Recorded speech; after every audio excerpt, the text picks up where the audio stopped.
Today's mandatory stop on the Republican presidential campaign was the Values Voters Summit in Washington, D.C.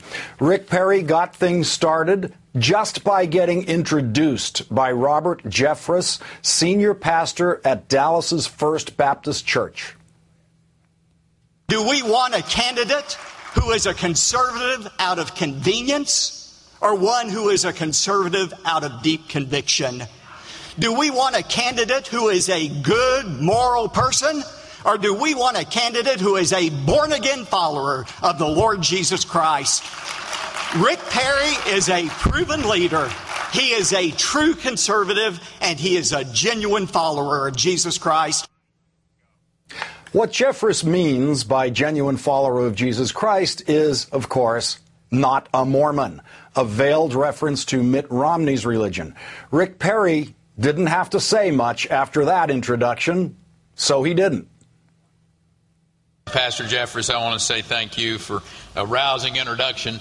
He knocked it out of the park, as we like to say, and a fellow who on any given Sunday is working with 10,000 Texans in his church. So I just again want to say thank you. Later, in an explicit attack on Mitt Romney, Reverend Jeffress hit Mormonism out of the park. Rick Perry's a Christian. He's an evangelical Christian, a follower of Jesus Christ. Mitt Romney's a good, moral person, but he's not a Christian. Mormonism is not Christianity. It has always been considered a cult by the mainstream of Christianity. So it's the difference between a Christian and a non-Christian. The newest Republican frontrunner, Herman Cain, had this to say at the Values Voters Summit. This nation has made it through the Civil War. This nation has made it through the struggle we had with slavery, Jim Crow laws, civil rights. And a reporter asked me just yesterday, well, aren't you angry about how America has treated you? I said, sir, you don't get it. I have achieved all of my American dreams and then some because of the great nation, the United States of America. Herman Cain's interview here yesterday followed him around on the campaign trail today. Mr. Cain, who is Lawrence O'Donnell to tell you how to be a black man? It's an absurd thing to try and do, isn't it? I mean, for Lawrence O'Donnell to try and challenge me on what was I doing during the civil rights movement, that's about as ridiculous as me asking him, what were you doing when you were in kindergarten? The two don't even relate to one another. So you're right. His attempt to do that failed, in my opinion. This is the part of the interview that the questioner was referring to. I will leave it to you to decide whether I was telling Herman Cain how to be a black man.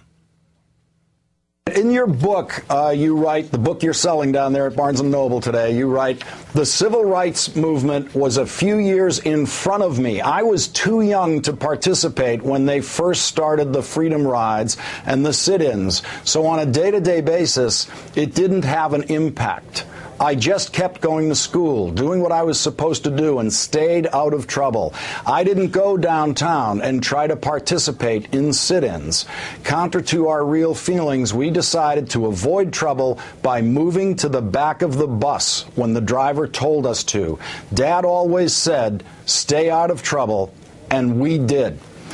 Where do you think black people would be sitting on the bus today if Rosa Parks had followed your father's advice? My father was not giving Rosa Parks advice. Here again, Lawrence, you are distorting the intent of what I said. I was a high school student The college students were doing the sit-ins. The college students were doing the freedom rides. If I had been a college student, I probably would have been participating. Mr. Cain, in fact, you were in college from 1963 to 1967, at the height of the civil rights movement, exactly when the most important demonstrations and protests were going on.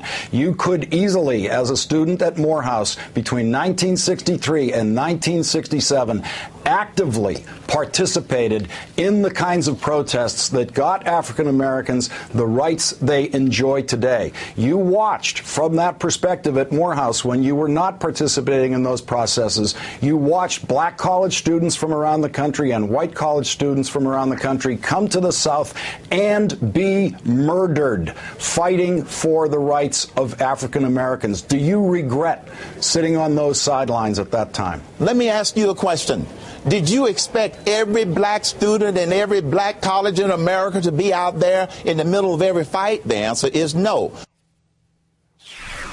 Joining me now, experts on the civil rights movement, the host of Politics Nation, Reverend Al Sharpton, MSNBC contributor and Tulane University professor of political science, Melissa Harris Perry, and Goldie Taylor from the Grio.com, which is part of NBC News. I want to thank you all very much for joining me tonight. And I just want to begin to get some of the reaction to this interview. I want you to listen to what Rush Limbaugh's reaction was.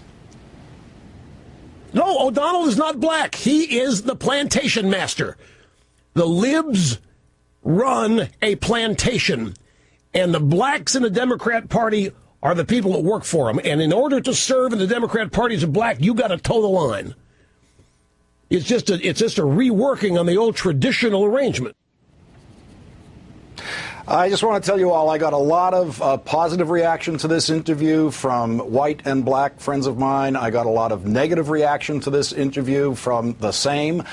Twitter was filled up with both kinds of reactions, and so I just want to open the floor to your reactions to what you saw in that interview. I just want to assure you at the outset, I wasn't trying to instruct anyone on how to handle themselves at that time in the South, or any parents. And I think if I had been a parent in that situation at that time, I probably would have given exactly the same advice that Herman Cain's father gave his children.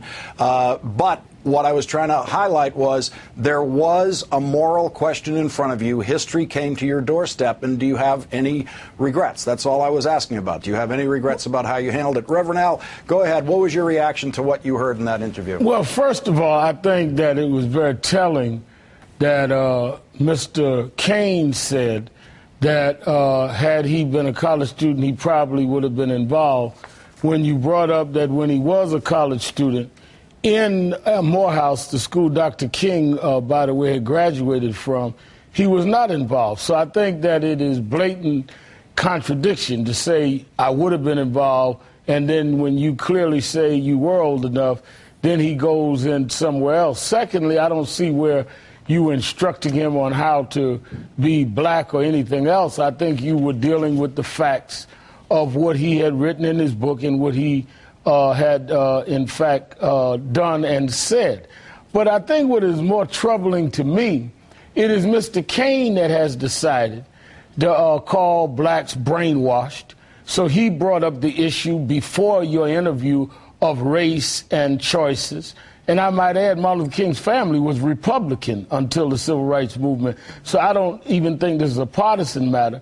And when he calls demonstrators that in the Occupy Wall Street movement, many of who are operating in the tradition of the same tradition of public demonstrations the Civil Rights Movement did then and now, when he calls that un-American, I think it's a legitimate question to ask him, because how can you call people un-American for assembling and protesting now and not then have considered those same tactics un-American then? Lastly, I think that Mr. Cain has a real problem with the fact that because someone can ask the question that he wrote about, that they're instructing him.